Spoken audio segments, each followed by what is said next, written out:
बोल शंकर भगवान की जय। बोल पार्वती माता की जय। बोल गणेश भगवान की जय। बोल कार्तिक जी की जय। बोल सभी देवी देवतन की जय। शिव पुराण प्रारंभ। बोलो हरिओम नमो नमः। बोल शंकर भगवान की जय। श्री रुद्राष्टक। नमामि समीशाम निर्वाण रूपम विभुं व्यापकं ब्रह्मवेदत्स्वरूपं निजं निर्गुणं निर्विकल्पं निरीहं चिदाकाशमाकाशवासं भजेऽहम् निराकार ओंकार मूलं तुरीहं गिरा ज्ञान गोते तमीशं गिरीशं करालं महाकाल कालं कृपालं गुणागार संसार पारं नतोऽहं तुषारादि संकाश गौरं गभीरं मनोभूत कोटि प्रवासी शरीरं स्फुरन्मूल कल्लोल नीचार गंगा लसद्वाल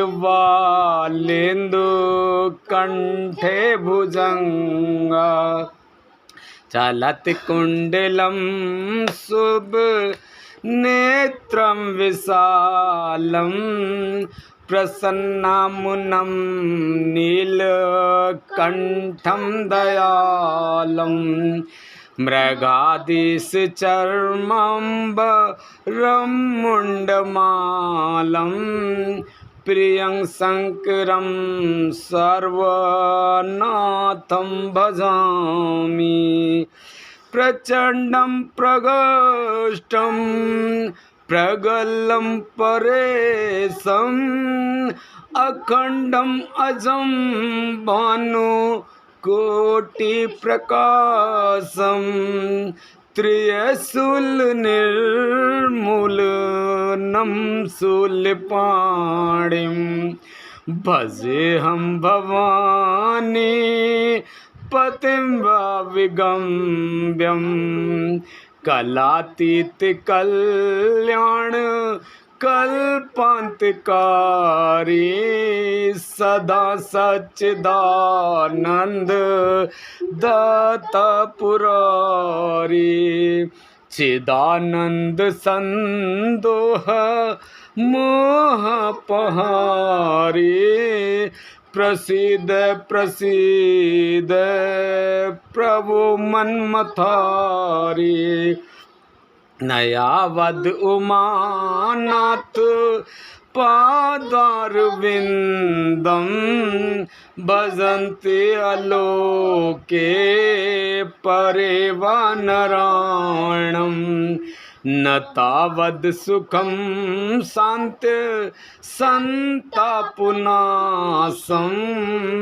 प्रसीद प्रभो सर्वभूतादिवासं न जानामि योगं जपं नैव पूजा न तोऽहं सदा सर्वदा संवितोऽभ्यं जरा जन्म दुःख घटा तप्यमानं प्रभो पायापं नमामि शम्भो प्रभो पायापं नमामि शम्भो रुद्राष्टकं प्रोक्तं विप्रणेश हरतोषे ये पठन्ति नरा भक्त्या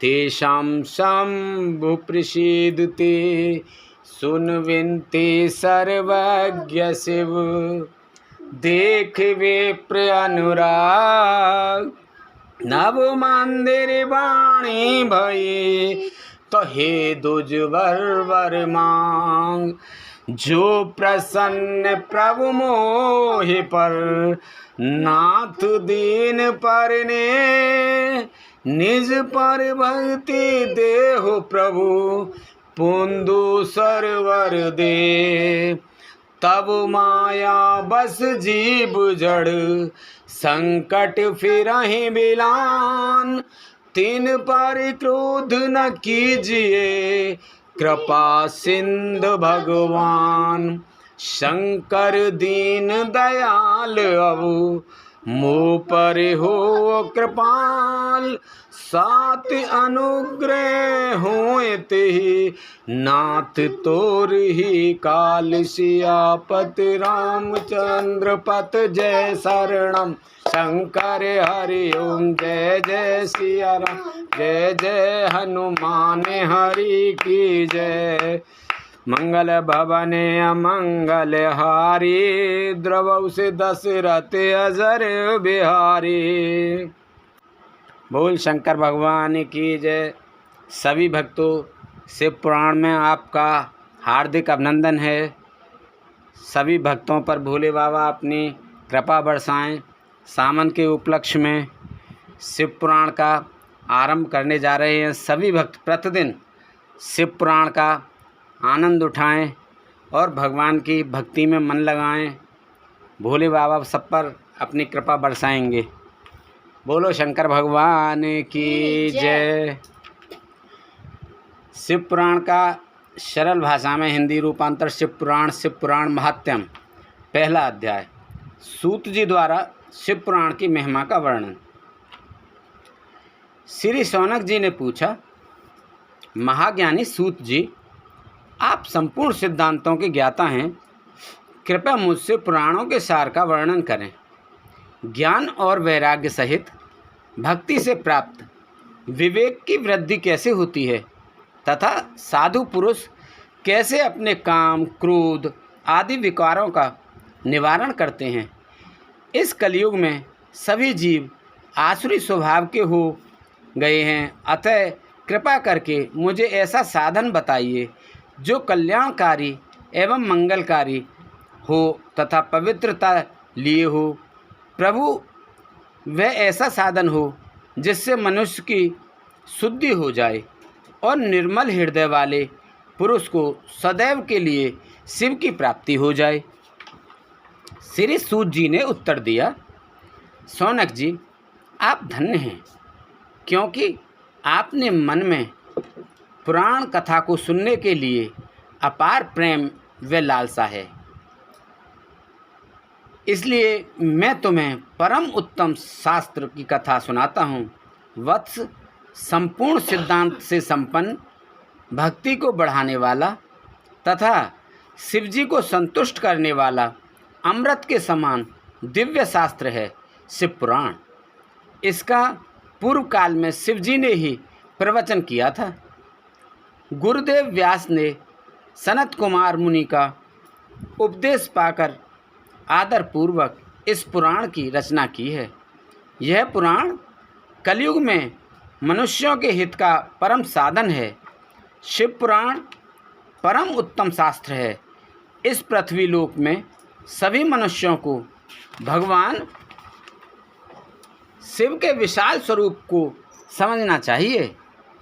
इसे पढ़ना एवं सुनना सर्व साधन है। यह मनोवांछित फलों को देने वाला है। इससे मनुष्य निष्पाप हो जाता है तथा इस लोक में सभी सुखों का उपयोग करके अंत में शिवलोक को प्राप्त करता है। सब सुखों का उपभोग करके। शिव पुराण में 24,000 श्लोक हैं, जिसमें 7 संहिताएं हैं। शिव पुराण परमात्मा परम ब्रह्म के समान गति प्रदान करने वाला है। मनुष्य को पूरी भक्ति एवं संयम पूर्वक इसे सुनना चाहिए। जो मनुष्य प्रेम पूर्वक नित्य इसको बाँचता है या इसका पाठ करता है या सुनता है, वह निस्संदेह पुण्यात्मा है। भगवान शिव उस विद्वान पुरुष पर प्रसन्न होकर उसे अपना धाम प्रदान करते हैं। प्रतिदिन आदर पूर्वक शिव पुराण का पूजन करने वाले मनुष्य संसार में संपूर्ण भोगों को भोगकर भगवान शिव के पद को प्राप्त करते हैं। वे सदा सुखी रहते हैं। शिव पुराण में भगवान शिव का सर्वस्व है। इस लोक और परलोक में सुख की प्राप्ति के लिए आदर पूर्वक इसका सेवन करना चाहिए। यह निर्मल शिव पुराण धर्म, अर्थ, काम और मोक्ष रूप चारों पुरुषार्थों को देने वाला है। अतः सदा प्रेम पूर्वक इसे सुनना एवं पढ़ना चाहिए। दूसरा अध्याय। देवराज को शिवलोक की प्राप्ति। चंचुला का संसार से वैराग्य। श्री शौनक जी ने कहा, आप धन्य हैं सूत जी, आप परमार्थ तत्व के ज्ञाता हैं। आपने हम पर कृपा करके हमें ये अद्भुत और दिव्य कथा सुनाई है। भूतल पर इस कथा के समान कल्याण का और कोई साधन नहीं है। आपकी कृपा से यह बात हमने समझ ली है। सूत जी, इस कथा के द्वारा कौन से पापी शुद्ध होते हैं, उन्हें कथा पूर्वक बताकर इस जगत को कृतार्थ कीजिए। सूत जी बोले, मुनि ध्यान से सुनिए। जो मनुष्य पाप, दुराचार तथा काम, क्रोध, मद, लोभ में निरंतर डूबे रहते हैं, वे भी शिव पुराण पढ़ने अथवा सुनने से शुद्ध हो जाते हैं तथा उनके पापों का पूर्णतया नाश हो जाता है। इस विषय में मैं तुम्हें एक कथा सुनाता हूँ। देवराज ब्राह्मण की कथा। बहुत पहले की बात है कि रातों के नगर में देवराज नाम का एक ब्राह्मण रहता था। वह ज्ञान में दुर्बल, गरीब, रस बेचने वाला तथा वैदिक धर्म से विमुक्त था। वह स्नान संध्या नहीं करता था तथा उसमें वैश्य व्रति बढ़ती ही जा रही थी। वह भक्तों को ठगता था। उसने अनेक मनुष्यों को मारकर उन सब का धन हड़प लिया था। उस पापी ने थोड़ा सा भी धन धर्म के काम में नहीं लगाया था। वह वैश्यगामी तथा आचार भ्रष्ट था। एक दिन वह घूमता हुआ देवयोग से प्रतिष्ठानपुर झूसी प्रयाग जा पहुंचा। वहां उसने एक विशाल शिवालय देखा जहां बहुत से साधु महात्मा एकत्र हुए थे। देवराज वहीं ठहर गया। वहां रात में उसे ज्वर आ गया और उसे बड़ी पीड़ा होने लगी। वहीं पर एक ब्राह्मण देवता शिव पुराण की कथा सुना रहे थे। ज्वर में पड़ा देवराज भी ब्राह्मण के मुख से शिव कथा को निरंतर सुनता रहता था। एक मास बाद देवराज ज्वर से पीड़ित अवस्था में चल बसा। यमराज के दूत उसे बांधकर यमपुरी ले गए। तभी वहाँ शिवलोक से भगवान शिव के पार्षदगण आ गए। वे कर्पूर के समान उज्जवल थे। उनके हाथ में त्रिशूल, संपूर्ण शरीर पर भस्म और गले में रुद्राक्ष की माला उनके शरीर की शोभा बढ़ा रही थी। उन्होंने यमराज के दूतों को मार पीट कर देवराज को यमदूतों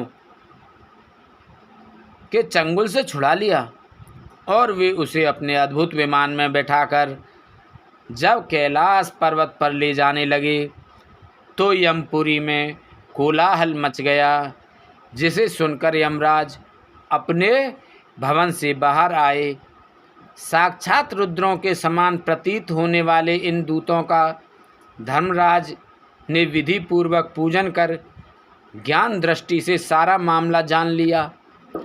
उन्होंने भय के कारण भगवान शिव के दूतों से कोई बात नहीं पूछी। तत्पश्चात शिवदूत देवराज को लेकर कैलाश चले गए और वहां पहुंचकर उन्होंने ब्राह्मण को करुणावतार भगवान शिव के हाथों में सौंप दिया।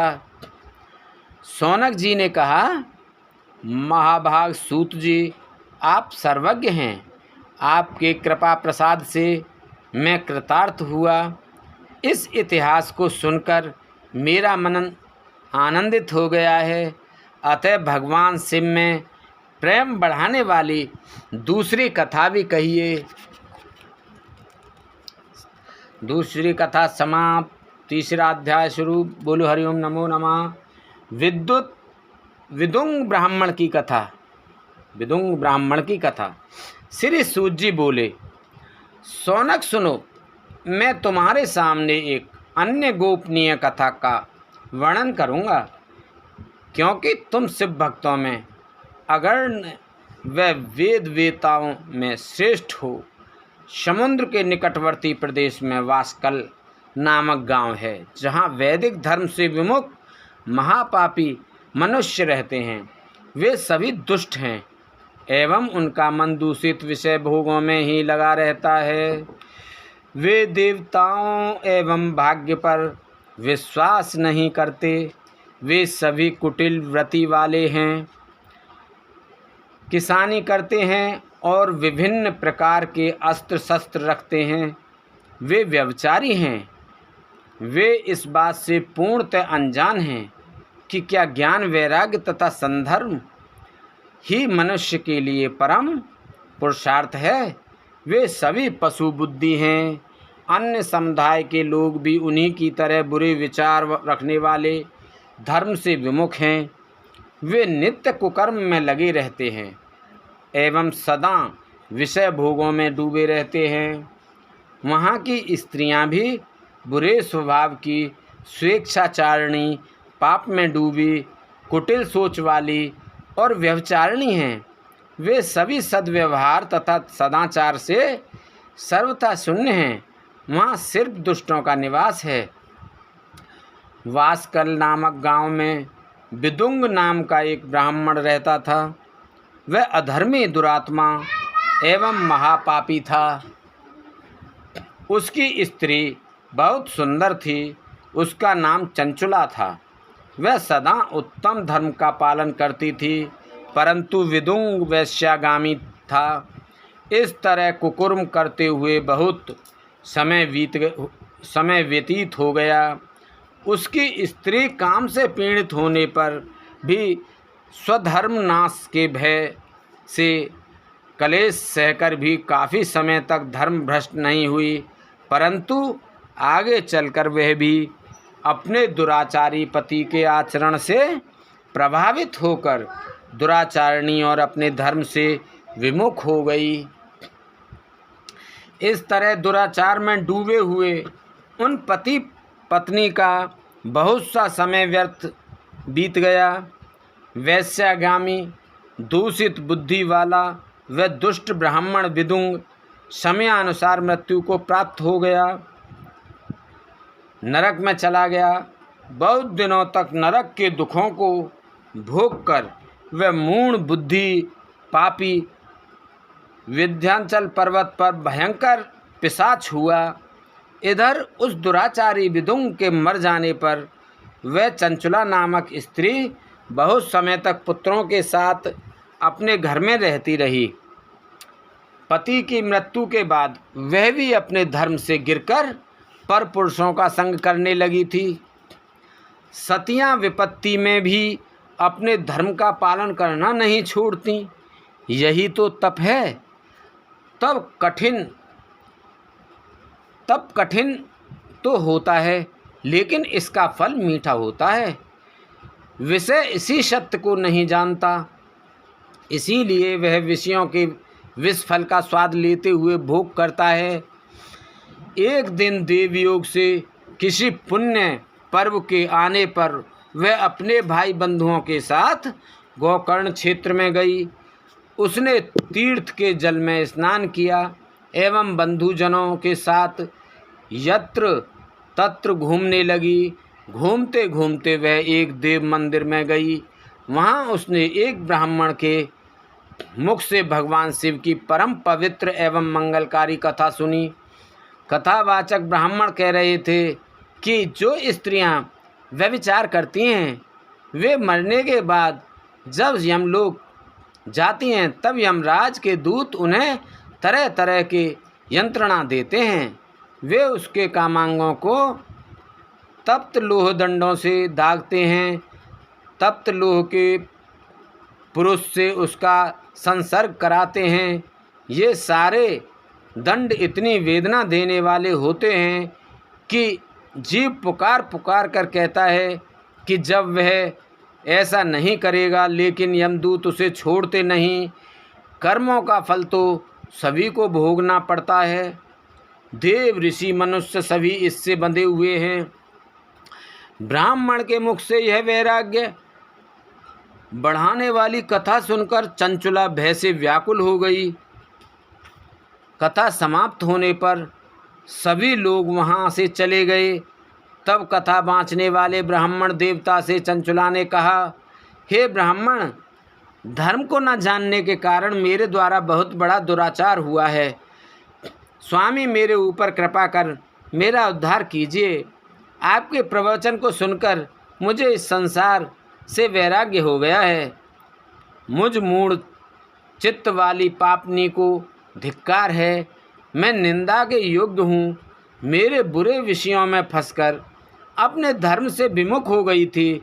कौन मुझ जैसी कुमार्ग में मन लगाने वाली पापनी का साथ देगा। जब यमदूत मेरे गले में फंदा डालकर मुझे बांध कर ले जाएंगे और नरक में मेरे शरीर के टुकड़े करेंगे, तब मैं कैसे उन महायातनाओं को सहन कर पाऊंगी। मैं सब प्रकार से नष्ट हो गई हूँ, क्योंकि अभी तक मैं हर तरह से पाप में डूबी रही हूँ। हे ब्राह्मण, आप मेरे गुरु हैं, आप ही मेरे माता पिता हैं। मैं आपकी शरण में आई हूँ। मुझ अबला का अब आप ही उद्धार कीजिए। सूत जी कहते हैं, सौनक इस प्रकार विलाप करती हुई चंचुला ब्राह्मण देवता के चरणों में गिर पड़ी। तब ब्राह्मण ने उसे कृपा पूर्वक उठाया। तीसरा अध्याय समाप्त। बोलो भोलेनाथ की जय। चौथा अध्याय शुरू। चंचुला की शिव कथा सुनने में रुचि और शिवलोक गमन। ब्राह्मण बोले, नारी, तुम सौभाग्यशाली हो जो भगवान शंकर की कृपा से तुमने वैराग्यपूर्ण शिव पुराण की कथा सुनकर समय से अपनी गलती का एहसास कर लिया है। तुम डरो मत और भगवान शिव की शरण में जाओ। उनकी परम कृपा से तुम्हारे सभी पाप नष्ट हो जाएंगे। मैं तुम्हें भगवान शिव की कथा सहित वह मार्ग बताऊंगा जिसके द्वारा तुम्हें सुख देने वाली उत्तम गति प्राप्त होगी। शिव कथा सुनने से तुम्हारी बुद्धि शुद्ध हो गई है और तुम्हें पश्चाताप हुआ है तथा मन में वैराग्य उत्पन्न हुआ है। पश्चाताप ही पाप करने वाले पापियों के लिए सबसे बड़ी प्रायश्चित है। पश्चाताप ही पापों का शोधक है। इससे ही पापों की शुद्धि होती है। तत्पुरुषों के अनुसार पापों की शुद्धि के लिए प्रायश्चित पश्चाताप से ही संपन्न होता है। जो मनुष्य अपने कुकर्म के लिए पश्चाताप नहीं करता वह उत्तम गति प्राप्त नहीं करता, परंतु जिसे अपने कुकृत्य पर हार्दिक पश्चाताप होता है वह अवश्य उत्तम गति का भागीदार होता है। इसमें कोई शक नहीं है। शिव पुराण की कथा सुनने से चित्त की शुद्धि एवं मन निर्मल हो जाता है। शुद्ध चित्त में ही भगवान शिव व पार्वती का वास होता है। वह शुद्धात्मा पुरुष सदा शिव के पद को प्राप्त होता है। इस कथा का श्रवण सभी मनुष्यों के लिए कल्याणकारी है, अतः इसकी आराधना व सेवा करनी चाहिए। यह कथा भवबंधन रूपी रोग का नाश करने वाली है। भगवान शिव की कथा सुनकर हृदय में उसका मनन करना चाहिए। इससे चित्त की शुद्धि होती है। चित्त शुद्धि होने से ज्ञान और वैराग्य के साथ महेश्वर की भक्ति निश्चय ही प्रकट होती है तथा उनके अनुग्रह से दिव्य मुक्ति प्राप्त होती है। जो मनुष्य माया के प्रति आसक्त हैं वह इस संसार बंधन से मुक्त नहीं हो पाता। हे ब्राह्मण पत्नी, तुम अन्य विषयों से अपने मन को हटाकर भगवान शंकर की इस परम पावन कथा को सुनो। इससे तुम्हारे चित्त की शुद्धि होगी और तुम्हें मोक्ष की प्राप्ति होगी। जो मनुष्य निर्मल हृदय से भगवान शिव के चरणों का चिंतन करता है उसकी एक ही जन्म में मुक्ति हो जाती है। सूत जी कहते हैं, सौनक, यह कहकर वे ब्राह्मण चुप हो गए। उनका हृदय करुणा से भर गया।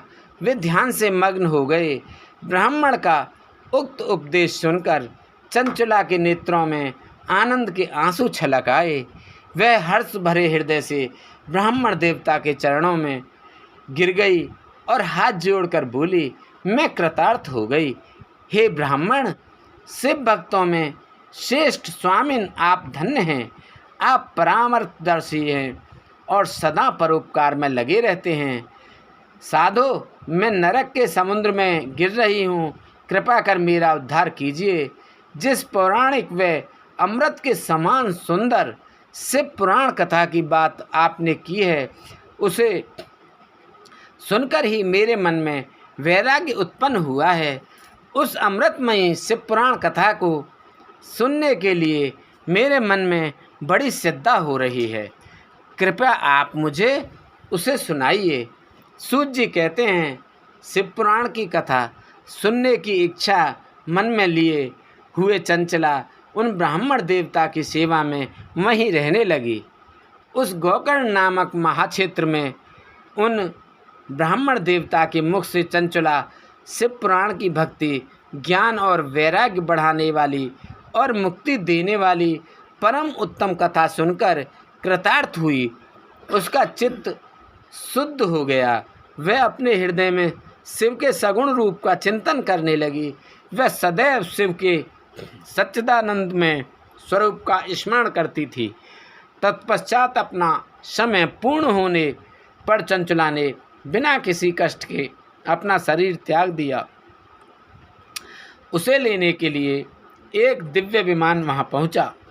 यह विमान शोभा साधनों से सजा था एवं शिवगणों से सुशोभित था। चंचला विमान से शिवपुरी पहुंची। उसके सारे पाप धुल गए। वह दिव्यांगना हो गई। वह गौरांगी देवी मस्तक पर अर्धचंद्र का मुकुट व अन्य दिव्य आभूषण पहने शिवपुरी पहुंची। वहां उसने सनातन देवता त्रिनेत्रधारी महादेव शिव को देखा। सभी देवता उनकी सेवा में भक्ति भाव से उपस्थित थे। उनकी अंग क्रांति करोड़ों सूर्यों के समान प्रकाशित हो रही थी। 5 मुख और हर मुख में 3-3 नेत्र थे। मस्तक पर अर्धचंद्राकार मुकुट शोभायमान हो रहा था। कंठ में नील चिन्ह था। उनके साथ में देवी गौरी विराजमान थीं, जो विद्युत पुंज के समान प्रकाशित हो रही थीं। महादेव जी की कांति कपूर के समान गौर थी। उनके शरीर पर श्वेत वस्त्र थे तथा शरीर श्वेत भस्म में युक्त था। इस प्रकार भगवान शिव के परम उज्जवल रूप के दर्शन कर चंचला बहुत प्रसन्न हुई। उसने भगवान को बारंबार प्रणाम किया और हाथ जोड़कर प्रेम आनंद और संतोष से युक्त हो विनीत भाव से खड़ी हो गई। उसके नेत्रों से आनंद श्रुओं की धारा बहने लगी। भगवान शंकर व भगवती गौरी उमा ने करुणा के साथ सौम्य दृष्टि से देखकर चंचला को अपने पास बुलाया। गौरी उमा ने उसे प्रेम पूर्वक अपनी सखी बना लिया।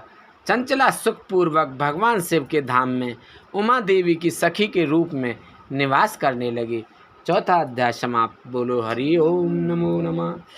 पांचवा अध्याय शुरू। विदुंग का पिशाच योनि से उद्धार। सूत जी बोले, शौनक, एक दिन चंचला आनंद में मग्न उमा देवी के पास गई और दोनों हाथों को जोड़कर उनकी स्तुति करने लगी।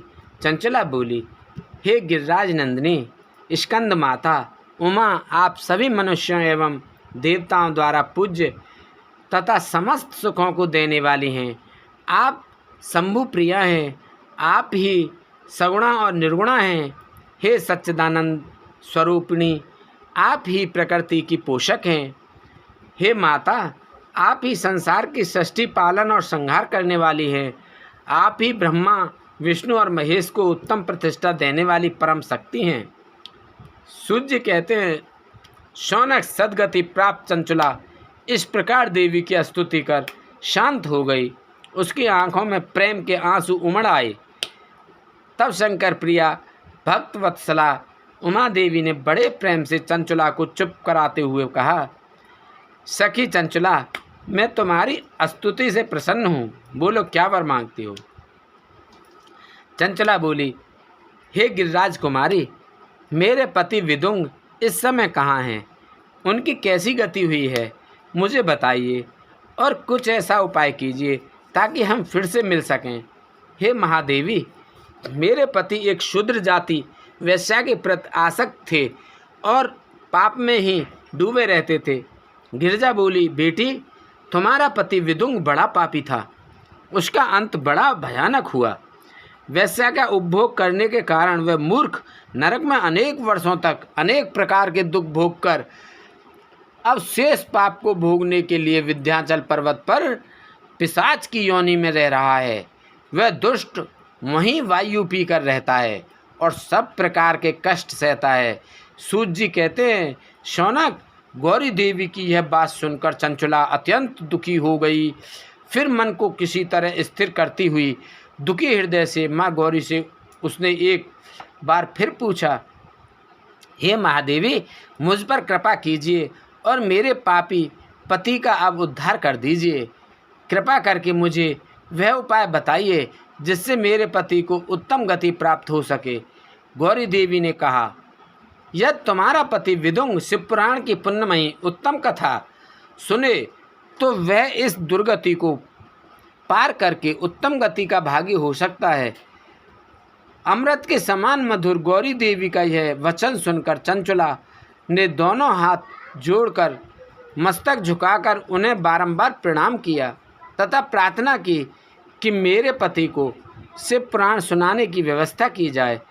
ब्राह्मण पत्नी चंचला के बार बार प्रार्थना करने पर शिवप्रिया गौरी देवी ने भगवान शिव की महिमा का गान करने वाले गंधर्वराज तुम्बरो को बुलाकर कहा, तुम्बरो, तुम्हारी भगवान शिव में प्रीति है। तुम मेरे मन की सभी बातें जानकर मेरे कार्यों को सिद्ध करते हो। तुम मेरी इस सखी के साथ विंध्य पर जाओ। वहाँ एक महाघोर और भयंकर पिशाच रहता है। पूर्व जन्म में वह पिशाच बिंदुक नामक ब्राह्मण मेरी इस सखी चंचला का पति था। वह वैश्यगामी हो गया। उसने स्नान संध्या आदि नित्य कर्म छोड़ दिए। क्रोध के कारण उसकी बुद्धि भ्रष्ट हो गई। दर्जनों से उसकी मित्रता तथा सज्जनों से द्वेष बढ़ गया था। वह अस्त्र शस्त्र हिंसा करता, लोगों को सताता और उनके घरों में आग लगा देता था। चांडालों से दोस्ती करता। वह रोज वैश्या के पास जाता था। पत्नी को त्याग कर दुष्ट लोगों से दोस्ती कर उन्हीं के संपर्क में रहता था। वह मृत्यु तक दुराचार में फंसा रहा। मृत्यु के बाद उसे पापियों के भोग स्थान यमपुर ले जाया गया।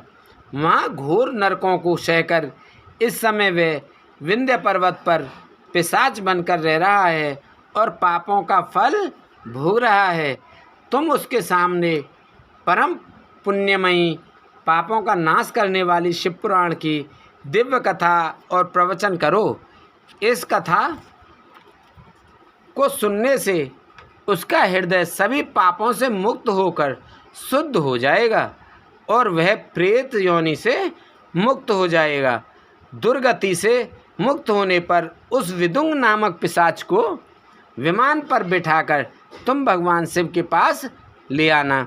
सूत जी कहते हैं, सौनक, माँ उमा का आदेश पाकर गंधर्वराज तुमरो प्रसन्नतापूर्वक अपने भाग्य की सराहना करते हुए चंचला को साथ लेकर विमान से पिशाच के निवास स्थान विंध्य पर्वत पर गया। वहाँ पहुंचकर उसने उस विकराल आकृति वाले पिशाच को देखा। उसका शरीर विशाल था, उसकी ठोड़ी बड़ी थी, वह कभी हंसता, कभी रोता और कभी उछलता था। महाबली तुमरो ने विदुंग नामक पिशाच को पासों से बांध लिया। उसके पश्चात तुमरो ने शिव पुराण की कथा बाँचने के लिए स्थान तलाश कर मंडप की रचना की। शीघ्र ही इस बात का पता लोगों को चल गया कि एक पिशाच के उद्धार हेतु देवी पार्वती की आज्ञा से तुमरो शिव पुराण की अमृत कथा सुनाने विंध्य पर्वत पर आया है। उस कथा को सुनने के लाभ से बहुत से देव ऋषि वहाँ पहुँच गए। सभी को आदरपूर्वक स्थान दिया गया। पिशाच विदुंग को पासों में बांधकर आसन पर बिठाया गया और तब तुमरो ने परम उत्तम शिव पुराण की अमृत कथा का गान शुरू किया। उसने पहली विद्वेश्वर संहिता से लेकर 7वीं वायु संहिता तक शिव पुराण की कथा का स्पष्ट वर्णन किया। 7 संहिताओं सहित शिव पुराण को सुनकर सभी श्रोता कृतार्थ हो गए। परम पुण्य में शिव पुराण को सुनकर पिशाच सभी पापों से मुक्त हो गया और उसने पिशाच शरीर का त्याग कर दिया। शीघ्र ही उसका रूप दिव्य हो गया, उसका शरीर गौर वर्ण का हो गया। शरीर पर श्वेत वस्त्र एवं पुरुषों के आभूषण आ गए। इस प्रकार दिव्य देहधारी होकर विदुंग अपनी पत्नी चंचुला के साथ स्वयं भी भगवान शिव का गुणगान करने लगा। उसे इस दिव्य रूप में देखकर सभी को बहुत आश्चर्य हुआ। उसका मन परम आनंद से परिपूर्ण हो गया। सभी भगवान महेश्वर के अद्भुत चरित्र को सुनकर कृतार्थ हो गए। उनका यशोगान करते हुए अपने अपने धाम को चले गए। विदुंग अपनी पत्नी चंचुला के साथ विमान में बैठकर शिवपुरी की ओर चल दिया। महेश्वर के गुणों का गान करता हुआ विदुंग अपनी पत्नी चंचुला व तुमरो के साथ शीघ्र ही शिवधाम पहुंच गया। भगवान शिव व देवी पार्वती ने उसे अपना पार्षद बना लिया। दोनों पत्नी सुखपूर्वक भगवान महेश्वर एवं देवी गौरी के श्री चरणों में अविचल निवास पाकर धन्य हो गए। 5वां अध्याय समाप्त। बोलो हरिओम नमो नमः। 6ठा अध्याय शिव पुराण के श्रवण की कथा। शिव पुराण के श्रवण की विधि।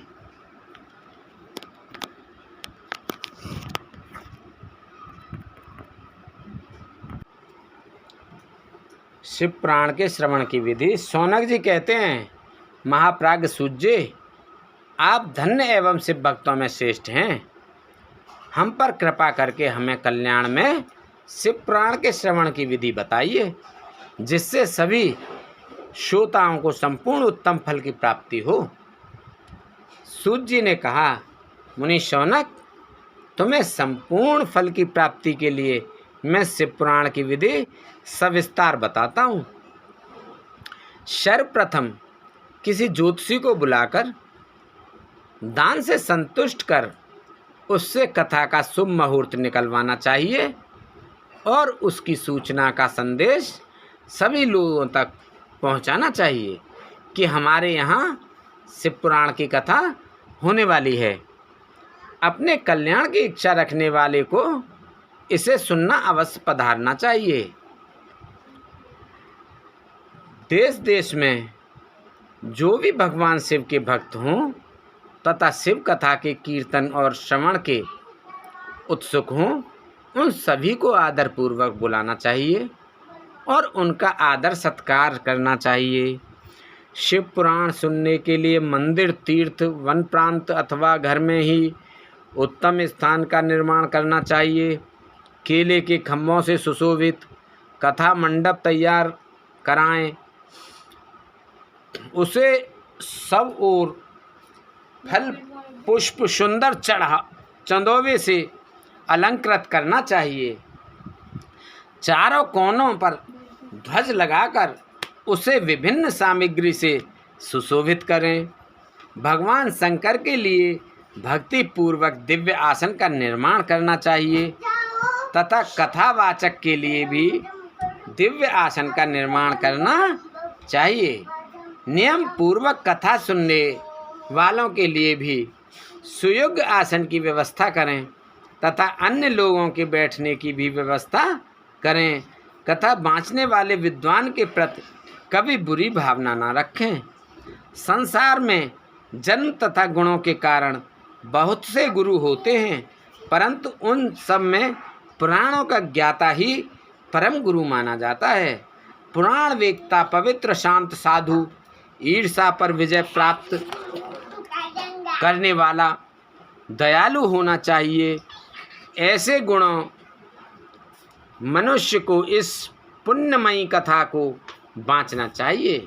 सूर्य उदय से 3:30 पहर तक इसे बाँचने का उपयुक्त समय है। मध्याह्न काल में 2 घड़ी तक कथा बंद रखनी चाहिए ताकि लोग मलमूत्र का त्याग कर सकें। जिस दिन से कथा शुरू हो रही है उससे 1 दिन पहले व्रत ग्रहण करें। कथा के दिनों में प्रातः काल का नित्य कर्म संक्षेप में कर लेना चाहिए। वक्ता के पास उसकी सहायता हेतु एक विद्वान व्यक्ति को बैठना चाहिए जो कि सब प्रकार के संशयों को दूर कर लोगों को समझाने में कुशल हो। कथा में आने वाले विघ्नों को दूर करने के लिए सर्वप्रथम गणेश जी का पूजन करना चाहिए। भगवान शिव व शिव पुराण की भक्ति भाव से पूजा करें। तत्पश्चात श्रोता तन मन से शुद्ध होकर आदर पूर्वक शिव पुराण की कथा सुने। जो वक्ता और श्रोता अनेक प्रकार के कर्मों से भटक रहे हों, काम आदि 6 विकारों से युक्त हों, वे पुण्य के भागी नहीं हो सकते। जो मनुष्य अपनी सभी चिंताओं को भूलकर कथा में मन लगाते हैं, उन शुद्ध बुद्धि मनुष्यों को उत्तम फल की प्राप्ति होती है। 6वां अध्याय समाप्त। बोलो भोलेनाथ की जय। 7वां अध्याय श्रोताओं द्वारा पालन किए जाने वाले नियम। सूत जी बोले, शौनक, शिव पुराण सुनने का व्रत लेने वाले पुरुषों के लिए जो नियम हैं उन्हें भक्ति पूर्वक सुनो।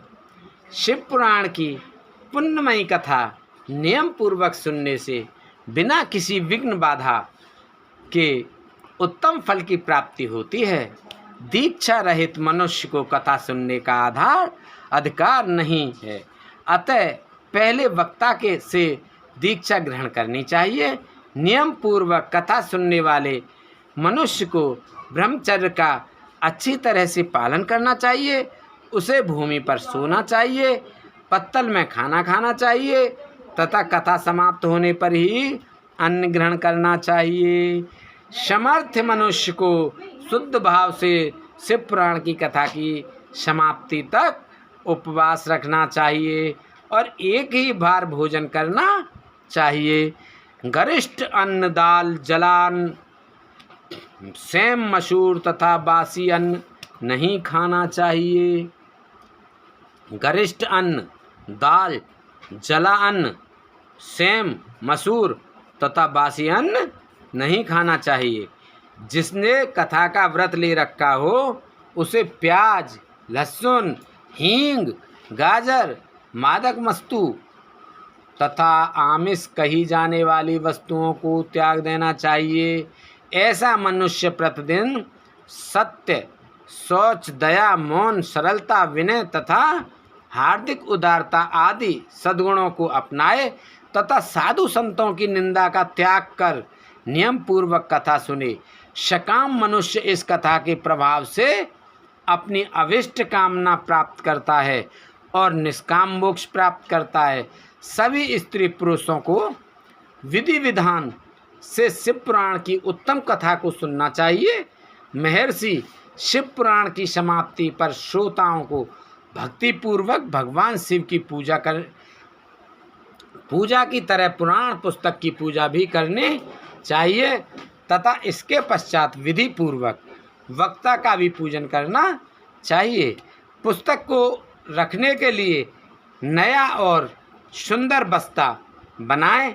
पुस्तक व वक्ता की पूजा के उपरांत वक्ता की सहायता हेतु बुलाए गए पंडित का भी सत्कार करना चाहिए। कथा में पधारे अन्य ब्राह्मणों को भी अन्न धन का दान दें। गीत वाद्य और नृत्य से उत्सव को महान बनाएं। विरक्त मनुष्य को कथा समाप्ति पर गीता का पाठ करना चाहिए तथा ग्रस्त को श्रवण कर्म की शांति हेतु होम करना चाहिए। होम रुद्र संहिता के श्लोकों द्वारा अथवा गायत्री मंत्र के द्वारा करें। यदि हवन करने में असमर्थ हों तो भक्तिपूर्वक शिव सहस्त्र नाम का पाठ करें। कथा श्रवण संबंधी व्रत की पूर्णता के लिए शहद से बनी खीर का भोजन 11 ब्राह्मणों को कराकर उन्हें दक्षिणा दें।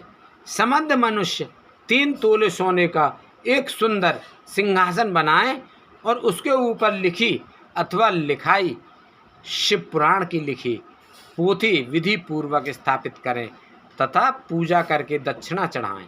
फिर आचार्य का वस्त्र आभूषण एवं गंध से पूजन करके दक्षिणा सहित वह पुस्तक उन्हें भेंट कर दें।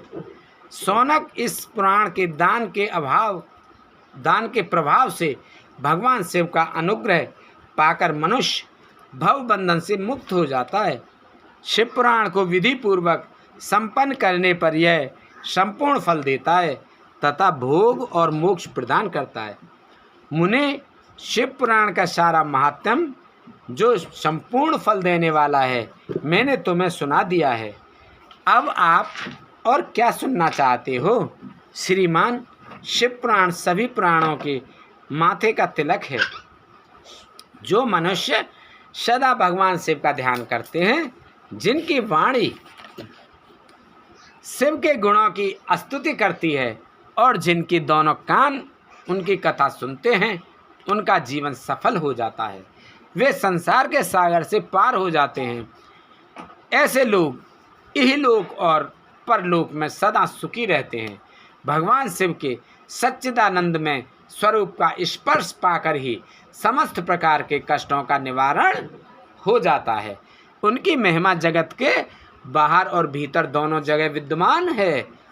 उन अनंत आनंद स्वरूप परम शिव की मैं शरण लेता हूँ।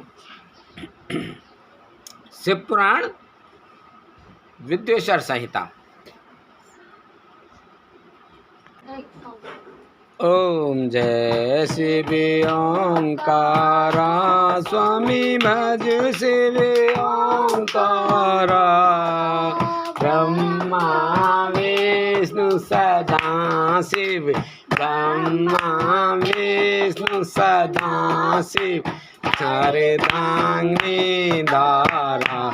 ओम जय शिव ओंकारा, जय शिव ओंकारा स्वामी हर शिव ओंकारा। ब्रह्मा विष्णु सदा शिव, ब्रह्मा विष्णु सदा शिव, अर्धांगिनी धारा। ओम जय शिव ओंकारा। एकानन चतुरानन पंचानन राज, स्वामी पंचानन राज। हंसानन गरुड़ासन, हंसानन गरुड़ासन, रसवाहन साज। ओम जय शिव ओंकारा, जय शिव ओंकारा स्वामी भज शिव ओंकारा ब्रह्मा विष्णु सदा शिव ब्रह्मा विष्णु सदा शिव अर्धांगी धारा ओम जय शिव ओंकारा दो भुज चार चतुर्भुज 10 भुज अति सो है स्वामी 10 भुज ते सो है तीनों रूप निरखता तीनों रूप निरखता त्रिभुवन जन मोहे ओम जय शिव ओंकारा जय शिव ओंकारा स्वामी भज शिव ओंकारा ब्रह्मा विष्णु सदा शिव ब्रह्मा विष्णु सदा शिव अर्धांगी धारा ओम जय शिव ओंकारा अक्षमाला वनमाला रुंडमाला धारे स्वामी रुंडमाला धारे चंदन मृग मद सोहे चंदन मृग मद सोहे भूले शुभकारी ओम जय शिव ओंकारा जय शिव ओंकारा स्वामी भज शिव ओंकारा ब्रह्मा विष्णु सदा शिव ब्रह्मा विष्णु सदा शिव अर्धांगी धारा ओम जय शिव ओंकारा श्वेतांबर पीतांबर गंबर आंगे बोले बागंबर आंगे सनकादिक ब्रह्मादिक सनकादिक ब्रह्मादिक भूतादिक संगे ओम जय शिव ओंकारा जय शिव ओंकारा जय शिव ओंकारा ब्रह्मा विष्णु सदा शिव ब्रह्मा विष्णु सदा शिव अर्धांगी धारा ओम जय शिव ओंकारा कमंडल चक्र त्रिशूल धरता स्वामी चक्र त्रिशूल धरता जग करता जग भरता जग करता जग भरता जग पालन करता ओम जय शिव ओंकारा जय शिव ओंकारा स्वामी जय शिव ओंकारा ब्रह्मा विष्णु सदा शिव ब्रह्मा विष्णु सदा शिव अर्धांगी धारा ओम जय शिव ओंकारा ब्रह्मा विष्णु सदा शिव जानते अविवेका स्वामी जानते अविवेका प्रणवाक्षर के मध्य प्रणवाक्षर के मध्य ये तीनों एका ओम जय शिव ओंकारा जय शिव ओंकारा स्वामी भज शिव ओंकारा ब्रह्मा शिव ब्रह्मा विष्णु सदा शिव अर्धांगिनी धारा ओम जय शिव ओंकारा। त्रिगुणेश्वरमय जी की आरती जो कोई नरे गावे, स्वामी जो कोई नरे गावे, कहते शिवानंद स्वामी कहते हरि हरे स्वामी मन वांछित फल पावे। ओम जय शिव ओंकारा, जय शिव ओंकारा, स्वामी भज शिव ओंकारा। ब्रह्मा विष्णु सदा शिव ब्रह्मा विष्णु सदा शिव अर्धांगिनी धारा ओम जय शिव ओंकारा। बोल नाथ की जय, बोल शंकर भगवान की जय। जय शंकर शंकर जय शंकर कैलाशपति। जय गोरा गोरा जय गोरा जय पार्वती। जय शंकर शंकर जय शंकर कैलाशपति। जय गोरा गोरा जय गोरा माँ पार्वती। जय शंकर जय शंकर कैलाशपति।